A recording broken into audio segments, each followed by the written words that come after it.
Hi everyone, I'm Donna Louise and welcome to my channel for the love of puzzles. Today we continue our journey as we travel around art, the current largest commercially available jigsaw puzzle in the world. Now if you haven't seen any of the previous videos in this series, I'll leave all the links in the description below. I suggest you at least watch the unboxing video just to give you an overview of this epic giant jigsaw puzzle. Now today we are doing the 6 bag. So that's exciting. It is section 11. Here's the puzzle, the poster of that section of the puzzle. There are 3 various paintings with big beautiful frames. I will admit I'm actually glad that this one down here is a bit smaller, just because I think it'll be a bit trickier and more difficult to do because of I've mentioned this before, the paintings that are just kind of like brush strokes without definite lines I find to be more difficult. I'm excited to do this one up here and to learn more about this painting because I've seen this painting but I don't know the story behind it. I'm familiar with the Kuss and I just am enjoying learning about the art history and the painters. Now if I pull out my big panoramic poster here of the entire puzzle, you'll see that I have done 3 sections over here as well as the bottom on the next panel over. So we're going to be working on this one here. So very close to doing 2 full panels. I have already done one of the bookshelf sections at the other end of the puzzle. So, but I think once I'm done these 2 full panels right here, these 2 full first sections, I'm going to do another bookshelf section. I really enjoy doing the bookshelf as well, and it kind of breaks it up a bit. So there you go. 3 paintings in this section of the puzzle. Beautiful frames. I think we've seen 2 of these frames before, but this one is a new one down here. Yeah, so without further ado, and for the love of puzzles, let's get going on the 6 bag, which is section 11 of this epic puzzle as we travel around art. The first painting in this section of the puzzle is La Grenouillère by Pierre-Auguste Renoir. It's from 1869 and it's now at the National Museum in Stockholm, Sweden. It's approximately 66 by 81 centimeters in size. It depicts Camembert, which is that small island planted with just 1 tree at the center of the painting. You can also see people and dogs on it as well. Now it is linked by gangplanks on both sides. To the left of the painting, and this actually isn't depicted, is l'île de la Grenouillère, so the island of La Grenouillère. And then to the right, it's connected to the fashionable restaurant La Grenouillère. It was a floating restaurant and boat hire. This scene is located at Croissy-sur-Seine, near Bougival in France. Now, it was painted in the early days of Impressionism, and what is so interesting is that it was painted at the same time that Monet painted his version of the same scene, and he called it Bain à la Grenouillère. 2 friends sitting side by side, both painting their version of the same scene. Just amazing. Imagine if we could go back to that time and just see that. Absolutely amazing. Now in French, grenouille means frog. The old use of the term grenouillère meant like a crowded swimming area.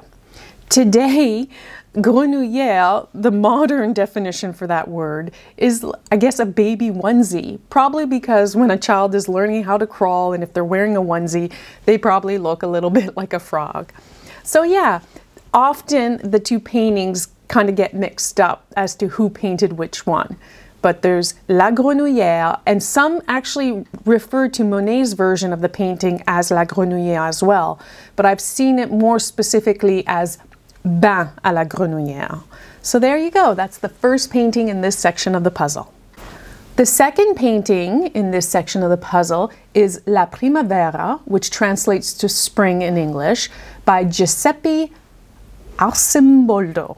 I'm sorry, again, I'm probably mispronouncing that. Now this painting is part of his 4-season set that he produced, and he actually made, I believe, 3 copies of this set of 4 paintings. Now, the first original set was painted in 1563, and it was offered to Maximilian II, who was the Holy Emperor of Rome, and he received it in 1569. See, Giuseppe was an Italian painter, and he was employed as a conventional court painter of portraits. Now, many actually thought that he was a bit of a madman because he created imaginative portrait heads that were made entirely of objects such as fruit and vegetables, flowers and fish and whatnot. So in this painting, Spring, it's in the style of mannerism from the late Renaissance, and it's represented by the image of a woman made up of a wide variety of flowers. And you see her head is facing left, and her whole figure is composed of flowers, like the skin of her face and lips are rose petals and buds. The hair is a colorful and lush bouquet. Her eyes are belladonna berries, and she has a daisy necklace that's adorning her neckline. And the body is covered by a vast jungle of leaves of different shapes and colors and shades. Now, from the original work, from that original set, only winter and summer survived, and those are in a museum in Vienna. The Louvre has a full set of copies that he made, and we believe that those were made in, I think, 1572, and they were given to Maximilian so he could send them to Augustus of Saxony, I guess, as a gift. The difference with that second set of copies is that they have like a floral frame around them that wasn't used in the original painting. Now, on this part of the puzzle, I see the floral frame. Therefore, I'm assuming that this is more representative of the painting that's at the Louvre in Paris right now, which would be like from the second set, the second copy. And I can also see a bit of a difference. They're not the same. So there is a copy of Spring that did survive, I believe, from the third set, and that was given to Philip II of Spain perhaps in 1573. That version of Spring is hanging at the Real Academia de San Fernando in Madrid, Spain. Now, I'm not exactly sure how big the Spring is, you know, because there was 3 versions made, and, you know, 2 have survived. One, the copies that's the Louvre, and one that's in Madrid. However, the original summer painting is approximately 51 by 67 centimeters. So kind of like a nice portrait size. I'm going to assume he probably kept them all in the same scale. Now, the Spring painting that's at Madrid, you can tell looks quite a bit different from the painting that's depicted in the puzzle, especially like the cheeks are redder and rosier. So I do believe that this part of the puzzle is depicting the Spring version of the copies that are at the Louvre, which were the ones that Maximilian sent to Augustus of Saxony, I believe, in 1572. The last painting depicted in this section of the puzzle is Der Kuss, which translates in English to the kiss. And we have another one done by the Austrian symbolist painter Gustav Klimt. I really enjoy his paintings. I really enjoy working on this section of the puzzle. This painting was done at some point in time, it's believed 1907, 1908, and scholars refer to this time as being his golden period. In fact, you can see, I guess in this painting, he even added like gold leaf and silver and platinum to it. It was displayed in 1908 under a different title actually, and the title translated into English as The Lovers. Now, the painting depicts a couple embracing each other. Their bodies are entwined in elaborate, beautiful robes, decorated in a style that was influenced by contemporary Art Nouveau and the organic forms of the earlier arts and crafts movement. The painting is now housed at, and again I apologize here, in the Österreichische Gallery Belvedere Museum in Vienna. I am sorry, I tried practicing how to pronounce that and I know I just terribly butchered it. But it is at the Belvedere Museum in Belvedere, Vienna. And it's considered to be a masterpiece of Vienna Secession, which was a local variation of Art Nouveau. And it's definitely his most popular work. Now it's quite large in size at about 1.8 meters by 1.8 meters. And what's interesting is there's debate over who are the models in the painting. Some people believe it's actually Klimt himself and his companion at the time, Emily Floge, and they think that they modeled for the painting. However, there's no actual evidence or proof on record to back that up. Now, others believe the female model in the painting is the one known as Red Hilda because she bears a strong resemblance to the model in his painting, The Woman with Hat and Feather Boa. So yeah, that's the third and last painting in this section of the puzzle.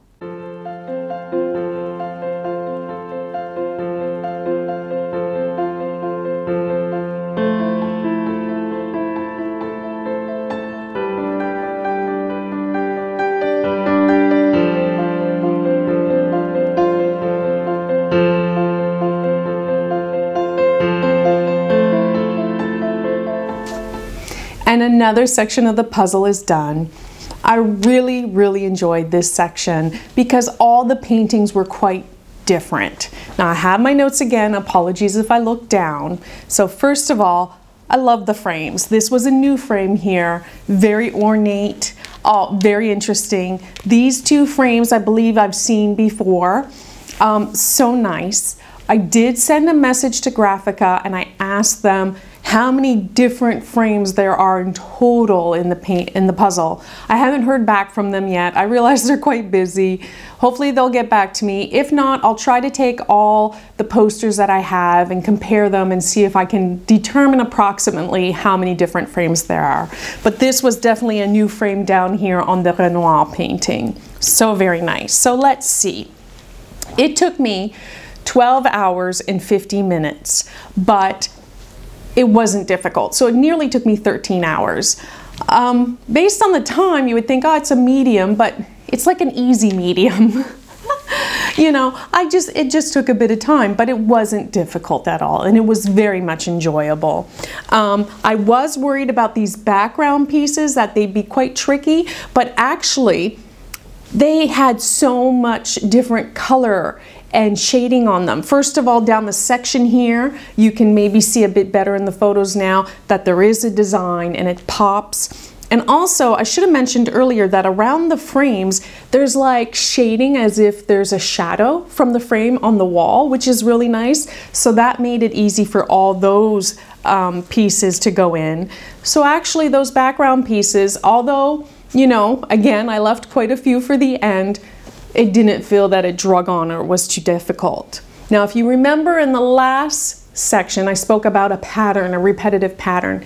It's maybe not so much that it's a pattern, but it's that, one, this puzzle is what we call ribbon cut, meaning that there's nice rows and columns that are formed by the puzzle pieces.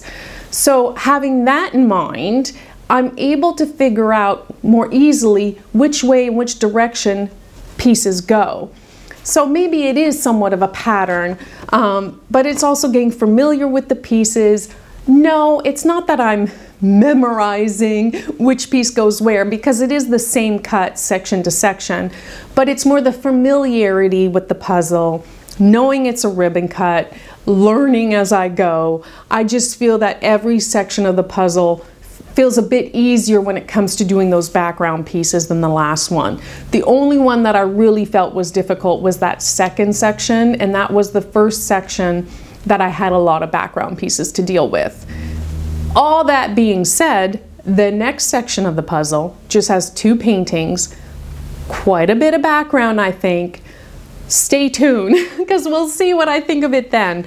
But yeah, I'm getting a feel for the shapes of the pieces, where they can potentially go, which orientation, and I think it helps that it's ribbon cut. And I know I've never really spoken about ribbon cut versus random cut and whatnot, and maybe that's something that interests people, something that I've learned through this channel in my puzzling journey. But I think it's those types of things that are helping me do the puzzle faster and quicker.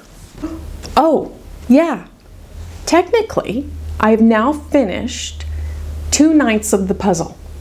Because I did that bookshelf section, it feels like it's not true, but it is. I've completed 6 bags, 6 sections. So that's 2/9 of the puzzle. I'm really excited to do the next section because once it's done, I'm going to take my big map puzzle off the wall here, and I found some poster hanging strips, I believe from the brand 3M. I'm going to try to use them, and I'm going to try to hang 6 full sections on the wall behind me. One, I want to see if they can hang for 48 to 72 hours.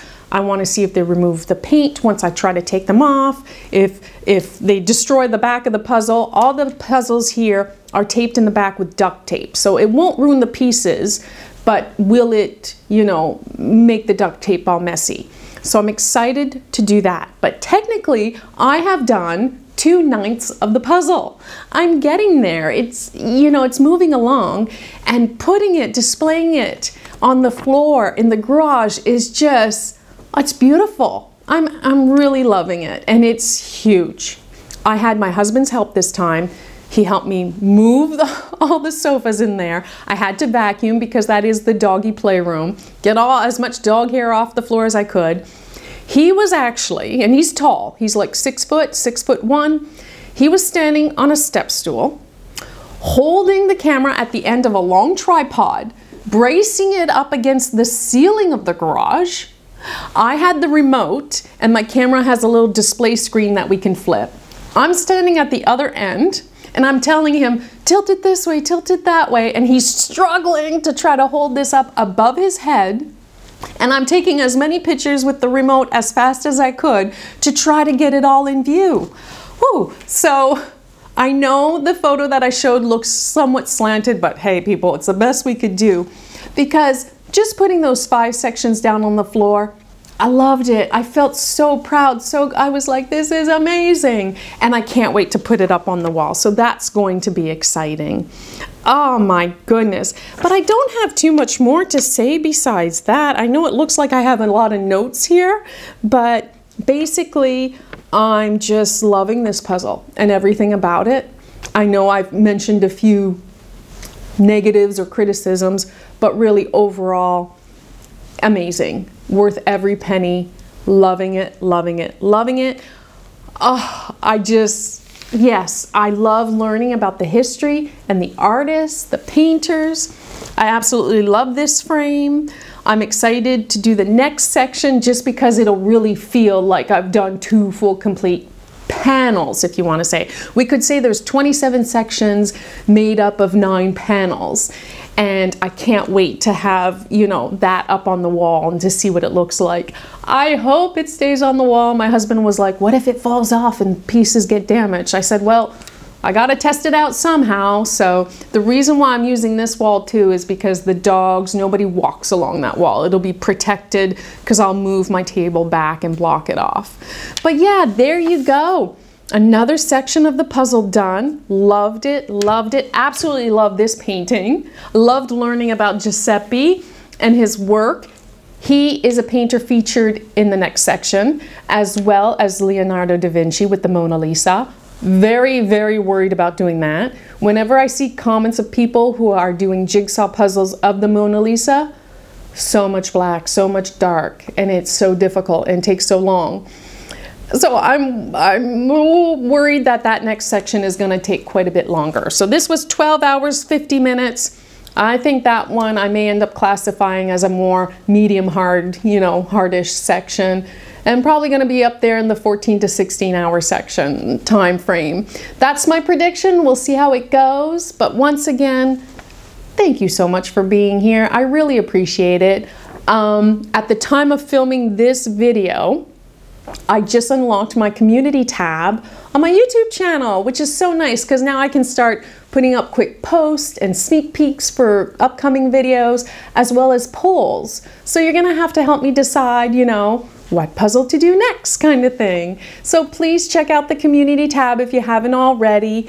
And I do have an Instagram account if you use Instagram. I tend to just post on the days that I have new videos and to let you know that they're out there, but I love hearing from people. And if you have an Instagram account where you post photos of your puzzles, let me know. I'll go follow you. I love seeing what other people do, and a bit jealous going, oh, why can't we get those in New Zealand? Oh, I want that puzzle, you know. So I am living vicariously through your puzzling adventures, as well as people have told me they're living vicariously through me doing this humongous puzzle.